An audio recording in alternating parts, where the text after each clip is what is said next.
هاوپەیمانی حیزبەکانی کوردستانی ئێران و ئۆپۆزیسیۆنی کۆماری ئیسلامی سڵاوتان لەبێت و بەخێر بێن بۆ بەرنامەی ڕۆژەف.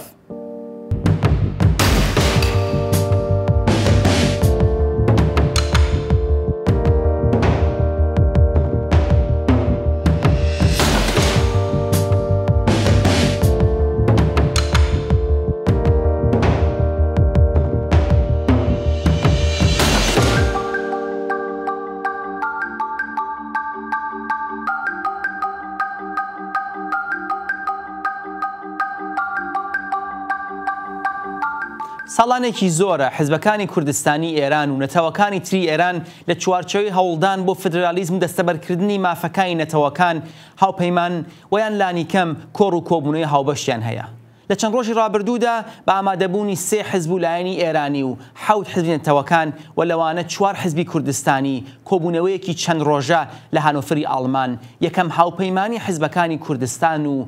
هەروە حیزبەتەوەیەکان لەگەڵ ئۆپۆزیسیۆنی ئێرانی لە ژێر نێوی هاوپەیمانی بۆ ئازادی بەرانبەری لە ئێراندا ڕاگەیەندرا. لە بەیاننامەی ڕاگەیەندراوە وتراوە کام هاوپەیمانی هەوڵ دەدات بۆ ڕوخانی کۆماری ئیسلامی و بنیادنانی دەسەڵاتێک بە پێی کۆماری خوازی، دموکراسی، جودایی دین و دەسەڵات و هەروەها فدرالیزم. ئازیزان بۆ باس سەرمتەوە ئەمڕۆ لە بەرنامە دووەمان لەگەڵ دەبێت. میوانەکانی بەرایم حوتە کە لە ڕێگای سکایپەوە لەگەڵمان دەبن بریتین لە بەڕێزان حەسەن ڕەحمانپەنا ئەندامی کومیتەی ناوەندی کۆمەڵە ڕێکخراوەی کوردستانی حیزبی کۆمونیستی ئێران و هەروەها کاوەی ئاهەنگەری ئەندامی حیزب دموکراتی کوردستانی ئێران. بەخێر هاتنی هەردوومیان بەرامە دەکەم و لەسەر ئیزنیان لەگەڵ کاکاو دەست پێ دەکەین. کاکاوە وەک ئاگادارین لە هانوفر کۆبوونەوەیەک بوو بۆ ڕاگەیاندنی ئەو هاوپەیمانە نوێیە. ئەگەر بە کورتی ئاماژە بدەن گرنگی ڕاگەیاندنی ئەم هاوپەیمانە چی بوو و تیش خستە سەر چی و چەند سەرکەوتوو بوو ئەوەی کە بۆی چووبوون ئاڵمانیەوە؟ وی ڕایسلااو لە جەنابەت و کاک حەسەن و بینەران و بیسەرانی خۆشەویست، چەند ساڵێک بوو کە ئێمە لە چوارچێوەی پرۆژەیەکدا بۆ پێکێنانی هاوپەیمانیەک یەکتێگەیشتنیەک و بەکردەوە هەندێک بەرنامە و پرۆژەی مبارزاتی بە دژی کۆماری ئیسلامی لەگەڵ هەندێک لە حیزبەکان ئەوانەی کە بێگومان لەباری جەهانبینی و لەبارەی بۆچوون و هەندێک باری سیاسی و لێک نزیکن نەحەتمەن عینی یەک بن بەڵکو لێک نزیک بن. گفتوگۆیەکمان داڕشت ئەو گفتوگۆ ئەو مزاکراتە چەند ساڵێکی توو کێشا دەوری دوو هەمەکەی 3 ساڵی بەردەوام تووری کێشا تاوەی کە لەسەر لێک تێگەیشتن نامەیەک یاوەی کە بە سەنەدی تەفاهم بە نێوبانگە ڕێککەوتین کە یالام کرا و دوای ئەوە ئێمە دووبارە مزاکراتی خۆمان درێژە پێدا بۆ عەمەلیکردنی یا پراکتیزەکردنی ئەو لێک تێگەیشتن نامەیە یا ئەو سەنەدی تەفاهمە کە پێویست بوو ئێمە ئالیانسێک هاوپەیمانیەک هاوپەیوەندیەکی کردەیی تشکیلاتی ئۆرگانیک ئەو بەشەی کە پشتر لەسەردایە بوو ئیعلام بکەیت بۆیە لەسەر هەندێک بنەمای ئەسڵی و سەرەکی کاریەکان بەداخەوە دەنگی کاکاوە کێشەی هەبوو هیوادارم بتوانین پەیوەندی پێوە بکەین دووبار دەنگەکەی چاکەین. کاک حەسەن، ئێوە وەک کۆمەڵە ڕێکخراوەی کوردستان حیزب کۆمونیستی ئێران لەو کۆبوونەوە بەشدار نەبوون و چەند لایەنێتی کوردیش ئامادە نەبوون. ئێوە بانگهێشت نەکرابوون یا خۆتان پێتان وابوو پێویست ناکاوە نابێت لێ بەشدار بن؟ سلااو ڕێز بۆ بەڕێستان کاک شاید بینەران بۆ کاکاوەیش من بەشی ئاخری پرسیارەکەت هەر ئەوەندەی کە بەشدار نەبوون حاڵی بووم. من دووپات یەکەمەوە کاک حەسەن عەرزم کرد ئێوە لەو کۆبوونەوەی هانۆفردا بەشدار نەبوون. ئەو کۆبوونەوە کاوپەیمانیکی نێوانی ئۆپۆزیسیۆنی ئێرانی و حیزب نەتەوەیەکان لەوانە حیزبە کوردەکانە چەند حیزبی کوردستانیش ئامادە نەبوون. هۆکارەکەی چی ئێوە بانگهێشت نەکرابوون یا خۆتان بڕیارتاندا لە کۆبوونی ئەوە ئامادە نەبن؟ ئەتوانم بڵێم هەردووچیانە، هەم ئەوەی کە ئێمە بانگهێشت نەکرابووین و هەمیش ئەگەر بانگهێشت بکرین ئێمە لەو کۆبوونەوەدا لە نەوعی ئەو کۆبوونەوانەدا بەشداری ناکەین. بەدەلیلی ئەوەی کە ئێمە لە بەرەیەکی تراین لەباری هاوکاریکردنەوە دیارە خۆگە بێتەوە سەر مەسەلەی کوردستان ئێمە لەگەڵ ئەو لایەنانەی کە لە کوردستانە هەن لە شتی دیکەدا هاوکاری و بۆ شتی دیاریکرا و مەبەستی دیاریکرا و هاوکاریەکەی بەڵام بەو ناوە و لەو چوارچێوەیەدا کە ئەو کۆبوونەوە دیاریکراوە بوو مەبەستی جەنابتانە هەم بە ئێمەیانەوت و هەمیش ئەگەر پێیان بوتاتین ئێمە لەو کۆبوونەوەدا بەشداریمان ناکرد ئێمە لە بەرەیەکی دیکەداین لە بەرەی هێزە چەپ و سوسیالیست و کۆمونیستەکان داین و لەگەڵ ئەو هێزانە چ لە ئاستی سەراسەری ئێران وچ لە ئاستی کوردستانیشا لەگەڵ ئەوانە ئێمە هاوکاری و دانیشتن و هەروەها ڕاگەیاندنی پلاتفۆرمیشمان هەیە کە لە ئاخرین مەوردیدا لە هەر تقریبەن مانگێک لەوە پێش لە کۆڵی ئەڵمان گیرا لە هێزە چەپ و کۆمونیستەکانی کوردستان لە ئەو پلاتفۆرمەش ڕاگەیاندرا بۆ یەکانێ بەرەی ئێمە لەگەڵ ئەو بەرەیە بۆ هاوکاریکردن لەگەڵ یەکتری جیاواز و تەفاوەتیە کەواتە ئێوە بەگشتی وەک جریانێکی با بڵین مارکسیست و سوسیالیست ئامادە نین لەگەڵ جریانە نەتەوە خوازەکاندا هاوکاری بکەن لە ئاستی ئێراندا ئێمە طبعاً بۆ ئەو نوع هاوکاریانە ئەو نوع دانیشتنە ئەو نوع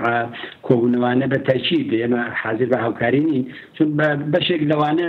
حقەتی ئەوەیە ئەوەی کە دەبیندرێن لە دنیای واقعیشە جەرایاناتێکی دەخیل و تاثیرگوزار لە ڕووداوەکانە نین چ ئەوەی کە لە ئازەربایجانە ناوی دێت چ ئەوەی کە لە سیستان و بەلوچستان یا لە خوزستانە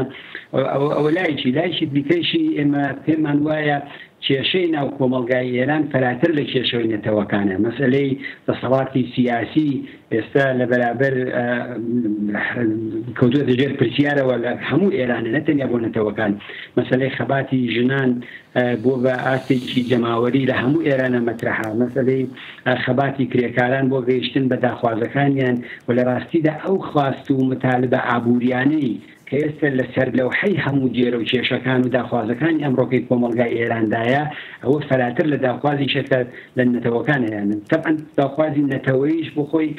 جێگای خۆی هەیە شوێنی خۆی هەیە لە کوردستانە ئەسالەتێکی هەیە کە لە زیاتر لە 40 ساڵەوە پێشیشەوە لە کوردستان بۆ خۆمان لەگەڵی دەرگیر بووین تێدا بەشدار بووین لە ڕێبەرایەتیدا بووین بۆ یەکانێ ئەوەی کە ئێستا دەکرێت یا ئەو لایەنانە کە هەیە من لام وایە دوورە لەو داخوازانی تر کە عرضم کردن هەر بۆ یەکانێش ئێمە لەو نوع کۆبوونەوانەدا بەشداری ناکەین. کاک حەسەن ئاماژە بەوە دەدات کە دەڵێت هەم با بڵین ئەو لایەنانە کە بەشدار بوون لاوازن نەناسراون ڕەنگە وەک هەندێک بڕخنەی تریشەیە کە جێگەل حەزب کوردستانەکان کە با بڵین مێژوویەکیان هەیە و تشکیلاتێکیان هەیە و کۆنگری ساڵانیان دیارە چۆن بەڕێوە دەچێت و ئەوانتر زۆر دیار نییە چەند ئەندامیان هەیە چەند پێگەیان لە کۆمەڵگاکەی خۆیانە لای خەڵکی خۆیان هەیە چ لە ئاستی با بڵین ئێرانیدا چ لە ئاستی نەتەوەی داواتەین تورکەکان و عەرەبەکان و بەلوچەکان و لەگەڵ ئەوەش دەڵێت کە ئەو خواستانە کە ئەوان وەک حزنەتەوەی بەدوایەوە هەن زۆر ئەو خواستە ئابووریە گشتیانە کە سەرچاوی هەموو کێشەکان لە کۆمەڵگەی ئیسلامی نایگرێتەوە چ وەڵامێکتان بۆ ئەو ڕخنە هەیە؟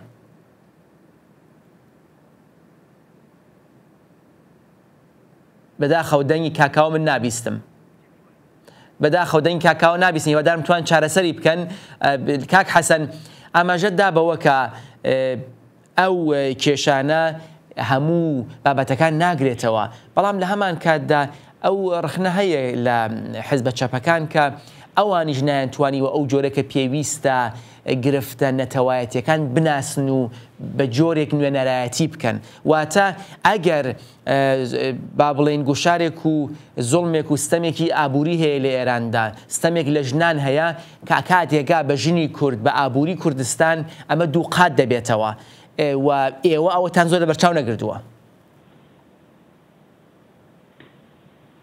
ببوورە دەنگ زۆر باش نی بۆ لای منیش دەنگ خەتە وەسڵە بێ نازان کێشەکە لای ئێوە بێ لای منیش بێ ئەوەندەی کە من حاڵی بووم لە پرسیارەکەی جەنابتان بە نسبەتی مەسئلەی ژنان یا حتا مەسئلەی نەتەوەیش ئەگەر لە پرسیارەکەدا بوو بێت ئێمە یەکێک لەو لایەنانە بووین کە ناڵێم بایەخی 100% بەڵام لایەنێک بووین کە ئەتوانم بڵێم لە زۆربەی لایەنەکانی کە زیاتر بایەخمان پێداوە با هەر عرسان بکەم کە لەسەر مەسئلەی خەباتی ژنان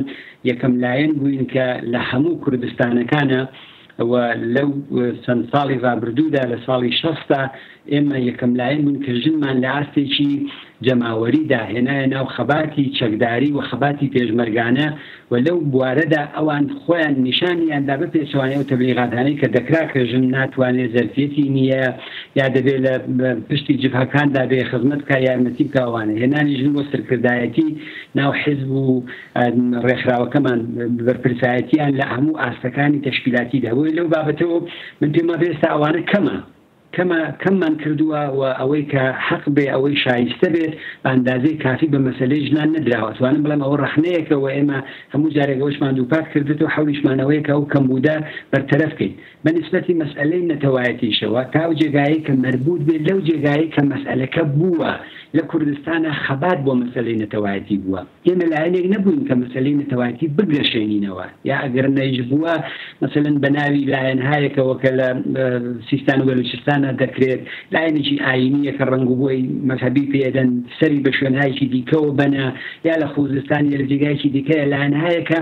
ئەو ئسالەتە ئیجتماعی کە دەبێ بیان بێ ئەو جێگە و پێگە کۆمەڵایەتیە شۆڕەژێرانە ئازادی خوازێ دەبێ بیان بێ کەنیانە ئێمە بەڕاستی ئەوە بە خەباتێکی نەتەوایەتی نازانین لەو شوێنانەی کە ئەو ستەمە هەیە تەبعاً خەڵک ناڕەزایەتی هەیە بێعەداڵەتی هەیە بەڵام ماهیەتی هەرکام لەو لایەنانەی کە لەو حرەکەتانەیە بەشدارە بن ناوەڕۆکیان ماهیەتیان سیاسەتیان بەرنامەیان ئستراتێژیان متحدەکانیان لە ناوخۆی وڵات و لە دەرەوەی وڵات هەمووی ئەمانە مەبەستن و هەمووی ئەمانە مهمن بۆ ئەوەی کە ئێمە قەزاوەتیان لەسەر بکەین بۆیە ئێمە تا ئێستا لەسەر مەسئلەی نەتەوایەتی تەنیا لە کوردستانە ئەو وەزیەتەمان بین و معناوی لە شوێنەکانی کە ئەو ستەمەنی ستەمەکە هەیە بەڵام ئەوەی کە خەڵک وەکو لە کوردستانە فیداکاری بۆ کردووە زیاتر لە 40 ساڵە مەقاومەتە کاتمانگرتنی بۆکە ئەترازەکە لە شەقامە شەخەباتی چەکداریەکەی پشتیوانی لێکە هەمووی ئەوانە ئێمە لە شوێنەکانی دیکە نەماندیوە بۆ یەکانێشە بەو گەرم و گوڕیەکە لە کوردستان هەیە و هێز و نیرومان بۆ داناوە تەبعاً لە شوێنەکانی دیکە وانە بووەوە دەلیلەکەی بۆ ئەوە دەگەڕێتەوە زۆر چاکە کاکەوە هیوادارم کێشەکان چارەسەر بوو بێ ئەگەر هەر بکرێت لە وەڵامی پرسیاری پێشتە کە ئاماژەم پێدا ئەو ڕخنانەکە کاک حەسەن دەیگێت و هەندێک لایانی تر ئێستا دەنگم دێ باڵێ یەکەم من هەر ئاماژە بە خودی تێبینەکەی کاک حەسەن دەکەم ئەویش ئەوەی کە بۆچی یەک ناگرن لەبەرەوەی کە لە دوو بەرەی جیا لە یەکن کەوا بوو وەختێک دوو بەرەی فکری دوو جەهانبینی جیا لە یەکتر دایان هەوێ سەبارەت بە پرسیارێک وەڵام بدەنەوە ئوسوولەن و منتقەن ئەوەیە کە نەیەن بە پێوانەی فکری خۆیان مادام جنسی فکریان یەک نییە یەکتر مەحکوم بکەن کەوا بوو ئەساسەن کۆمۆنیستێک وەختی خۆی لە بەرەیەکی دیکە تعریف دەکا نابێ بێنێ بە پێوانەی فکری بە معیاری فکری کۆمۆنیستی یا مارکسیست لێنیستی بێ سوسیال دموکراتێک یاک ناسیۆنال دموکراتێک مەحکوم بکە بوو کۆمۆنیست لەگەڵ کۆمۆنیست هەڵدەسەنگەندێ حیزبێکی نەتەوەی لەگەڵ حیزبێکی نەتەوەی ئەمە یەک دوو هەم ئەوەی کە وەختێک دەفەرمی هەر بۆ خۆیان ئیسالەتی ئیجتیماعیان نییە جێگە و پێگەی کۆمەڵایەتیان نییە سیاسەت و بەرنامەیان چییە ئیستراتیژیان چییە حیزبێکی کۆمۆنیستی کوردستانی ئوسوولەن نابێ بێنێ سەبارەت بە حیزبێک یا بە پانتایەکی دیکە بە نێوی بەلوچستان یا ئاهوازی عەرەبنشین یا لۆڕستان یا ئازەربایجان بەو شێوەیە قەزاوت بکە ئەدی بۆچی حزبێکی کۆمۆنیست لەسەر شانیەتی کرێکاری شیری متحد کا لەگەڵ کرێکاری کورد بەڵام بۆی نییە یا ناتوانێت یا لەسەرەوە کار ناکە مەسەڵەن لەسەر کرێکارانی بەلوچ کار بکە دەلیلەکەی چێت ناتوانێت کە بیکە بۆ ناتوانێت لەبەر ئەوەی کە ئەمە واقعیەتی تەفکی کراوی ئێرانەکە کوردستانە بەلوچستانە ئەهوازە ئازەربایجانە و ئیلا ئاخر بۆیە ئێمە بۆمان نییە وەکو کوردێک بین سەبارەت بە حیزبێک وەکو حیزبی مردمی بەلوچستان وەکو حیزبی تەزامون وەکو حیزبی بێرلی بێنین وها قەزاوەتێک بکەین کە ئەوان لە پانتای خۆیاندا لە بەستەری خۆیاندا محکەمە بکەین ئەگەر ئێمە هیچ کێشە نیە ئێمە چ ڕەهەندێکی مبارزاتیمان هەیە ئایا ئێمە کۆمۆنیستین ئایا ئێمە سۆسیالیستین ئایا ئێمە ناسیۆنالیستین ئەوە لیبراڵین ئەوە کێشە نیە ئەگەر ئێمە دەردی مشتەڕەکمان هەیە و دەرکی دەردی مشتەهاو بەشمان هەیە ئێمە هەرچۆنێک لە فکری کاریگەری شیریداین دەبێت لە فکری کرێکاری بەلوچستان و وەزعیەتی بەلوچستان و ئەم بەردابین بۆ چون ئەوەی ئەمن پێیگەیشتمەوەیە کە ئازادی ئێمە لە گرەوی یەکتردایە ئێمە بەبێ یەکتر ناتوانین ئازادی بەبێ یەکتر ناتوانین کۆماری ئیسلامی بڕۆخێنین سێهەم ئەوەیە کە وەختێک ئێمە ئیدئۆلۆژیک چاو لە مەسەلەکە دەکەین قەت بە نەتیجەیەکی مەلموس ناکەین بەڵام وەختێک ئێمە پرۆژەیی چاو لە مەسەلەکە دەکەین لە پرسەکان دەکەین زۆر خێراتر دەتوانین بە هەماهەنگی بگەین مەسەلەن ئێمە ئێستا ئەوە زۆر دروستەوەی کاک حەسەن دەفەرمێ ئێمە لە دوو بەرەی جیاوازین دوو بەرەی جیاواز لەگەڵ یەکتر یەک ناگرێت دوو بەرەی جیاواز دەتوانێت لەسەر هەندێک پرسی مشخص هەندێک پرۆژەی تایبەتی بێ لەگەڵ یەکتر تەوافق کا و ڕێکەوتم کا مذاکرەی سیاسی لەگەڵ مخالف لە سیاسەتدا معقولە بەڵام ئەوەی کە چەپ و ڕاست بێن ببن بە یەک ئەوە نامەعقول و غیرە منطقیە کەوابوو من لێرەدا دەگەڵ کاک ڕەحمان کاک حەسەن تەواوی هاوڕام بەڵام حیزبی کۆمۆنیستی ئێرانیش لەگەڵ هەر حیزبێکی دیکەی کوردستانی و هەر حیزبێکی دیکەی غیری کوردستانی لەسەر پرۆژەیەکی هاوبەش بۆ وێنە ئەو پرۆژەیەکی ئێمە ئێستا ڕامانگەیاندووە ڕوخاندنی ڕژیم مەسەلەن ئەوە بەشێک لەو پرۆژەیەکە و ڕژیمە دەبێت بڕوخێندرێ دەبێت بڕوە دەبێت نەمێنێ کەوابوو بوونی دژمنێکی هاوبەش بوونی پرسێکی هاوبەش دەتوانێت ببێت بە بنەمای کاکاوە هەر لێرەدا کاکاوە بەڵام ئێوە وەک کاک حەسەن ئاماژبێدا بانگیش ئێوەتان نەکردووە لە حاڵێکدا وەک دەڵێن ئێوە دوژمنێکی هاوبەشتان هەیە و لانیکەم لە بەشێ لە ڕێکەکەتان بێک و هاوڕێ بن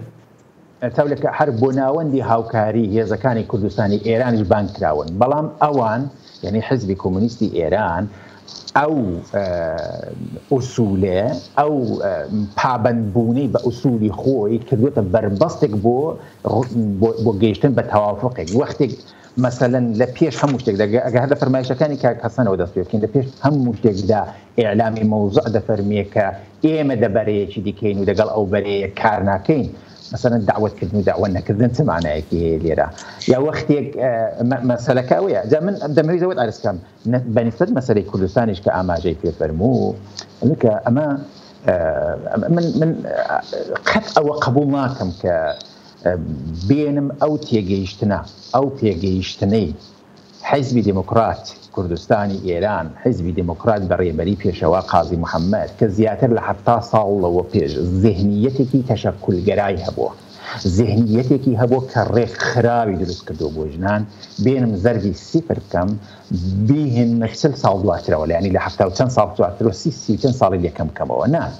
دروستە کۆمەڵە هێزێکی شۆڕەجێرە دروستە کۆمەڵە قوربانی خۆی داوە ئەوە ڕۆڵی سەرەکی هەبوو لە کێشانی ژنان بۆ نێو کۆڕی خەبات پانتای خەبات بەڵام کۆمەڵە تەنیا حیزبێک نییە یا حیزبی کۆمۆنیستی ئێران تەنیا حیزبێک نەبوو لایەنێک نەبوو کە ژنی بردوێتە نێو شۆڕشەوە یعنی ئەلحانیش ئەگەر چاو لێ بکەین هەر بەو شێوەیە ئەمما بێگومان کۆمەڵە یەکێک لە فاکتۆرەکانە کە ڕێگای کردوێتەوە کە بەشێک لە ژنانی کوردستان بێنە نێو شۆڕشەوە ئەو دیدگاین زۆرێک پاوانخوازی نسبەت بە مەسەلەکانی دیکەش وایە حتا لە چۆنێتی هاوکاریکردن لەگەڵ یەکتر ئێمە دەبێت لەو دیدگای پاوانخوازی بینە دەرێ پرۆژەی فکر بکەینەوە ئێمە ئەگەر ناتوانین ئاسان معقول نیە ئێمە هەموو ببین بە یەک حیزب ئەسن لەوانەیە پێویست نەکا ئێمە هەموو مامچینە نێو یەکبەرەوە بەڵام زۆر پێویستە ئێمە لە پرۆژەی فکر بکەینەوە بڵێن ئەوە مەجموعەیەک مشکلاتمان هەیە گرتمان هەیە بێنین لەسەر ئەو مەجموعەیە لە کامەیدا ئێمە دەتوانین پێکەوە هاوکاری بکەین زۆر چاکە هەمومان کوردستانین زۆر چاکە لە بەستەرێک و لە جوغرافیایەک دەژین باشە کاک حەسەن هەندێکیش جەنابەت ئاماژەتدا بەو هۆکاری ئەو هاوپەیمانیەواتە ئەو هەڵمانە بە شوێنی چیدا دەگەڕێت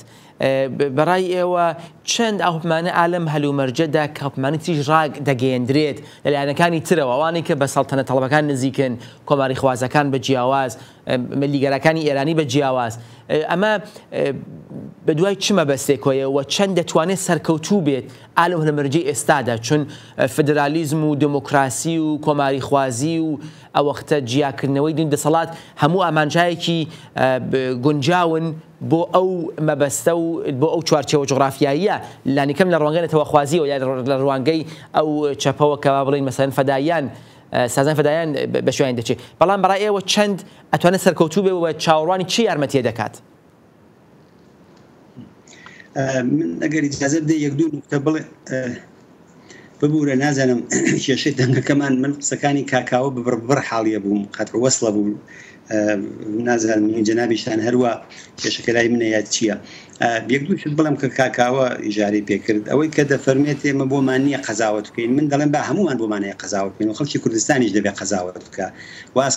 قەزاوەتەکەمان و قەزاوەتەکەشمان بخەینە بەر دیدی خەڵک ئەو باشترین ڕێگایە بۆ ئەوەی کە خەڵکیش قەزاوتمان لەسەر بکە لەسەر بەرنامەکانمان لەسەر پرۆژەکانمان لەسەر سیاسەتەکانمان وەسبحینێ لەسەر ئەویش خەڵکیش دەنگ بدە ئەوە یەک دووەم ئەوەی کە لە ڕوانگایکی ئیدۆلۆژیۆ چاو لێ بکەین نەک پرۆژەیی لام وای ئەوەی جوانیە من ئەسڵ لە ڕوانگایکی ڕاستە خۆمە ئیدۆلۆژیمان جیاوازە فکرمان جیاوازە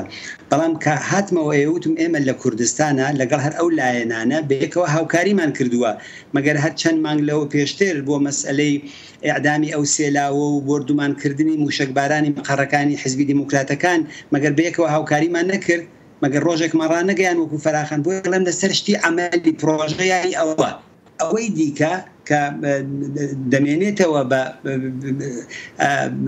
لەگەڵ ئەو لایەنانەی تر ڕاستە دەوێت کۆڵێک ملاحزەی جدی لەسەر خودی ئەو پرۆژەیە هەیە کە پێشکەش کراوە مەسەلەن بۆ نمونە هەر لەسەر مەسەلەی فدرالیزم من پێم وابێت کە فدرالیزم جواب دەرەوەی وەزیەتی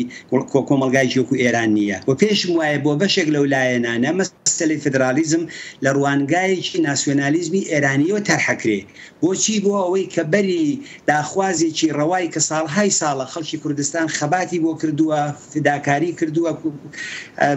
زیاتر لە 70 ساڵی گیانبازی بۆ کردو مافی دیاریکردنی چارەنووسە بەڵام ئایەکوونێ ئەو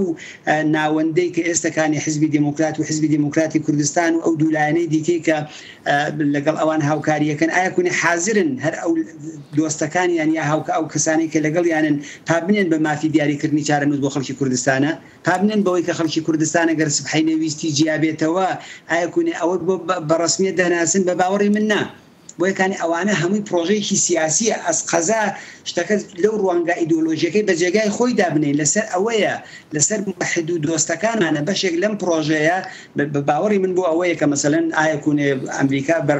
بەرنامەیەکی بۆ ئێران ئایا ئاوڕێکە داتۆیە ئەوانە بەنسبەتی ئەوەی کە جەنابتان وتان ئێستا هەمووی ئەو جموجولانی کە ئەلان لە حاڵی حازرا هەیە ڕەبتی بە ڕووداوە سیاسیەکانی ئەمڕۆی کۆمەلگای ئێرانە سەڵتەنە تەرڵ لەلایەکەوە خەریکە جەرەیاناتی لیبرالی ئەوانە ئیسلاح تەڵەبانی ناو حکوومەتی ئەو بەشە لیبراڵەکان کە لە دەرەوەن چەپەکان و کۆمۆنیستەکان هەمووی ئەوانە مربوطە بێتەوە بەوەی کە باز لەوە دەکرێت کە ئەمڕۆکەوە بە درستیش جارێکی دیکە مەسەلەی دەسەڵاتی سیاسی لە کۆمەلگای ئێراندا کراوەیە و تەبیعیە لە وەزیەتێکی ئاوادا هەموو لایەنێکی حەولدا کە دۆستی خۆی لە وەزیەتدا بدۆزێتەوە ئێمەش حەولەمان داوە ئەوەیش بە معنای ئەوە نییە کە ئێمە پێمان خراپ بێ ئەس قەزا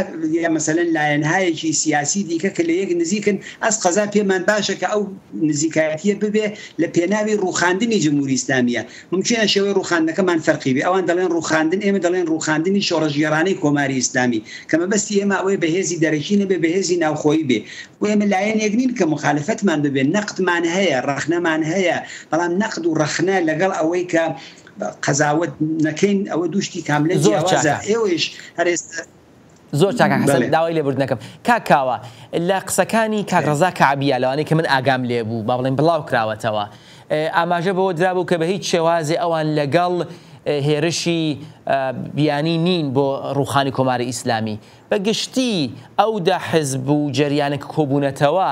چۆن دەڕوانە وەرگردنی هاوکاری لەلایەنی بیانی و لە دەسەڵاتە گەورەکان لەوانە ئەمریکا چەند نکتە زۆر بە سەراحەت ئارزکەم یەکەمەوەی کە من ئارزم کردن ئێمە نابێت قەزاوت بکەین ڕێگم مەبەستم کوردستان بەرامبەر بە بەلوچستان بوو چون من نمونەم هێناوە ئەوەی کە ئارزم کردن کە کاک حەسەن وەکو حیزبێکی کوردستانی وەکو حیزبی کۆمونیستی ئیران و کە ڕێکخراوە کوردستانیەکەی نێوی کۆمەڵەیە بە منطقی نازام لەبارەی بەلوچستانەوە قەزاوت کە دەنا حیزبی کۆمونیستی ئێران کۆمەڵە هەموو ئەحزابی کوردستانی دەتوانن یەکتر بە چالش بکێشن قەزاوت بکەن ئەسڵی شەفافیەت ئەسڵی ئازادی بێ هەموو ئەوانە بە ئێمە دەڵێ ئێمە بە شێوەیەکی محتەرەمانە ڕێک و پێک بە زمانێکی پارا و یەکتر بە چالش بکێشین ئەوە هیچ کێشەم لەگەڵ ئەوە نییە بەحسەکە ئەوەیە کە ئێمە بەرامبەر بە ئازەربایجانێک کە ناتوانین هیچ کارێکشی بۆ بکەین نین قەزاوەتی ئەرزشی ئاوا بکەین سەبارەت بە فدرالیزم کە دەفەرمێن ناسیۆنالیزمێکی ئێرانیە بە تەواوی وانە حیزبی دموکرات حیزبێکی ناسیۆنالیستیە زیاتر لە 70 ساڵە پرسی نەتەوەی و حەلی مەسئلەی کوردی لە ئێراندا هەڵگرتووە و ئێستاکە ڕێک ئەو فدرالیزمی کە باسی دەکات فدرالیزمێکی نەتەوەی جغرافیاییە نەبەو شێوەی کە کاک حەسەن دەفەرمێ حەقی تەعینی سەرنوێژ لە سەنەدی تەفاهومەکەدا بە پێچەوانە بە تەواوی و بە شەفافی هاتووە کە حەقی تەعینی سەرنوێژ بە ڕسمیەت دەناسێت کەوا بوو ئەمە لەگەڵ حەقی تەعینی سەرنوێژ کێشەیەکمان نییە ڕوخاندنی شۆڕژێرانە دقیقاً لەو ئیعلامیەیە کە بڵاو کراوەتەوە هاتووە ئێمە خوازیاری دەخالەتی هێزی دەرەکی و حملەی نظامی بۆ سەر ئێران بە مەبەستی ڕوخاندنی کۆماری ئیسلامی نین ئێمەش دەڵێن ئەگەر دەمان هەیە بە دموکراسی بگەین ئەگەر دەمان هەیە بە ئازادی بکەین ئەگەر دەمان هەیە ئەو بەهایانە ئەو نرخانە نێو کۆمەلگاکەماندا بۆ دوا ڕۆژ بە قانزانجی نەتەوەکان نەسلەکان و نەوەکانی داهات و زێگیر و نەهادی نەبێ دەبێ ئەمە وەکو فەرهەنگ وەکو بیتمی فکری بچێتە نێو بافتی کۆمەڵایەتی و نێو ئەو خەڵکەوە ئەو زێهنی تاکبەتاکی ئەو خەڵکەوە کەوا بوو ئەوە بە بۆمب ناکرێ ئەوە بە شەڕ ناکرێ بەڵام ئێمە ناتوانین بەرامبەر بە شەڕی چۆن ئێران و عێراق کارێک بکەین و ڕای بگرین بەرامبەر بە شەڕی ئێران و ئیسرائیل یا ئەمریکاش ناتوانین کارێکین بۆ خۆمان مخالفین وەکو ئیدا وەکو ڕێبازی سیاسی وەکو بیرۆکەی سیاسی بەڵام ئێمەش پێمان وایە ئەوە کۆمەڵانی خەڵکە دەبێت دەستنێ و دەستی یەک برن بە دروستکردنی ئالتەرناتیڤێکی سیاسی بەهێز کە ئاعتباری نێوخۆیی و نێودەوڵەتی هەبێ ئەو پرسە ینی پرسی گۆڕینی ئەو ڕژیمە و دامەزراندنی دیموکراسی لە ئێراندا بە ئەوەدە بگرێت کاکاوە بە کورتی تکایە بە کورتچون کاتمان زۆر نییە چاوەڕوانی چ جۆرە یارمەتیەک لە لایەنی دەرەکی دەکەن ئەمە ئازادی دموکراسی ئەمە وەختێک دەڵێن ئوسولی جیهان شمول وەختێک دەڵێن پێوەر و نرخە بە حساب جیهانیەکان کەوا بوو ئێمە لە یەک جیهاندا دەژین کەوا بوو ئێمە خۆمان لە جیهانێکە پێشکەوتوویە ئازادە دموکراتیکە ئەو ئەسڵانەی نەهادینە کردووە کەوا بوو من ناتوانانی خۆمان جوداکەینەوە ئەوە پێم وابێ بیرۆکەیەکی دواکەوتویانەیە پێمان وابێ ئێمە بەدەر لە تەواوی دنیای ئازاد و پێشکەوتو دەتوانین بژین شتیوان نییە ئەمە دەگەڵ یەکتر دەژین لە یەک جیهاندا دەژین لە یەک دانە گوندێک بەنێوی دەکەدەی جیهانیدا دەژین کەوا بوو ئێمە پەیوەستین بە یەکتر هەر وەکو چۆن ڕۆخانی واڵ ستریت وەشکەستبوونی بانکەکانی واڵ ستریت لە نیویۆرک شوێن دادنێ لەسەر ئابووری فیلیپین کەوا بوو لەباری سیاسی لەباری کۆمەڵایەتی لەباری ئابووری و ئەوانەشەوە ئێمە بە یەکترەوە وەسڵین ئەمە بینشێکە ئەمە ڕوانگەیە کە دەوێت بە گرنگی بگرین کە من ناتوانین لە دەرەوەی جیهان بگرین بۆ مەسئلەی کۆمەلگای ینی یارمەتی هەر یارمەتیەک کە دەتوانێت ئێمە سەربخا لە ڕوخانی ڕژیم ئێمە سەربخا لە نادینەبوونی دموکراسی ئێمە دەوڵەمەندتر بکە لە وەرگرتنی ئەو تەجروبە جیهانیە بەنسبەت دموکراسی ئازادی و ئەو سەنەدە نێودەوڵەتیانە کە پەسەند کراون ئێمە پێمان خۆشە ئەو یارمەتیانە وەرگرین ئەو یارمەتیە دەتوانێت یەک ئیمزا بێ ئەو یارمەتیە دەتوانێت یەک گفتگۆی میدیایی بێ یا هەر چەشنێکی دیکە بێ کەوا بوو ئێمە مادام باوەڕمان بە جیهانی بوونی دموکراسی و هاوتارە نووسبوونی نەتەوەکانی دنیاە کەوا بوو دەبێت لە تەجروبەی یەکتر ئەمە کاتێک دەتوانین سەبارەت بە کاریگەری شیری قسە بکەین و نەزەر بدەین چۆن ناتوانین لە دموکراسی خوازانی ئەمریکایی بەنسبەت ڕوخانی ئەو ڕژیمە و نەهادینەبوونی دموکراسی یارمەتی وەربگرین لە ئێران کەوا بوو دەتوانین ئەگەر هەر ئەو ئەسڵەش بێ سەنیا پێم وایە یەک دەقەمان ماوە کاک حەسەن ئەگەر بکری ئاماژە بەوە بدەیت بەڕێزوت ئێوەی هاوپەمانێکتان هەیە لەگەڵ مارکسیستەکان و چەپەکاندا چەند هاوپەمانی ئێوە پێی وایە ئەم هەلومەرجی ئایستا هەلومەرجی ڕوخانی کۆماری ئیسلامیە و با بڵین بەکردەوە هەنگاوی بۆ هەڵەگرێ ئێمە زۆر جاروتومانە ئەو هەلومەرجێکە کە کۆمەلگای ئێران بەرەو هەلومەرجێکی شۆڕەژێرانە هەڕوە یعنی ئێستا پای نەناوێتەوە هەلومەرجەوە هەلومەرجی شۆڕەژێرانە یعنی ئەوەی کە دەسەڵاتداران ناتوانن دەسەڵات بکەن و خوارەوەش ئەو دەسەڵاتیان قبول نییە تا ئێرە خوارەوە دەسەڵاتی قبول نییە نەکەرێتە لە زوویشەوە بەڵام هێستا کوونێ سەرەوە بە حکمی ئەو شرایەتی کە تێدایەتی بە حکمی ئەو ئیمکاناتی کە هەیە هێستا توانێت دەسەڵات بکە ئەوە یەک بە نسبەتی مەسەلەی یارمەتی لە دەرەوە ئەوانە مەسەلەکە چییە مەسەلە ئەوە عێراقمان لەبەرچاوە لیبیمان لەبەرچاوە یەمەنمان لەبەرچاوە سووریەمان لەبەرچاوە ئێمە نامانەوێت کۆمەلگای ئێران ئاوای لێبێ ئەینا ئەوەی کە خەڵکی ئەمریکا خەڵکی ئوروپا خەڵکی شوێنەکانی دیکە هێزە ئازادی خوازەکان بێن یارمەتیمان بکەن قسێک لەسەر ئەوە نییە سەلەسەرەوەنی ئەگەوانە ڕازبوون بۆچی ناتن سفارەتخانەکانی ئێران کە هێلانەی جاسووسی لە هەم وڵاتەکان ئەوانە داخن ئەوانە چه هێرێسەکانش ئەتەشی ئێران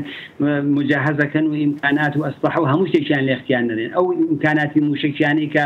هەردووێنێک لە دەریا و بە قەولی خۆیان تاقیەکەن و کارم بەو نیە ئێستا ئەوە چینیا چینین و هەدەفی جەمهوری ئیسلامی لەوانە چییە زۆر سپاس کاک حەسەن بەداخەوە گەیشتینە کۆتای بەرنامەکە زۆر سپاس کاک حەسەنی ڕەحمانپەنا ئەندامی کۆمیتەی ناوەندی کۆمەڵا ڕێکخراوەی حزبی کۆمونیستی ئێران و کاکاوای هەنگەری ئەندامی حزب دموکراتی کوردستانی ئێران و هەروای ئێوەی ئازیز کە تا کۆتای بەرنامە لەگەڵمان بوون تا بە گەیشتنەوەیەکی تر ژیانتان پڕ لە شادی و سەرکەوتن.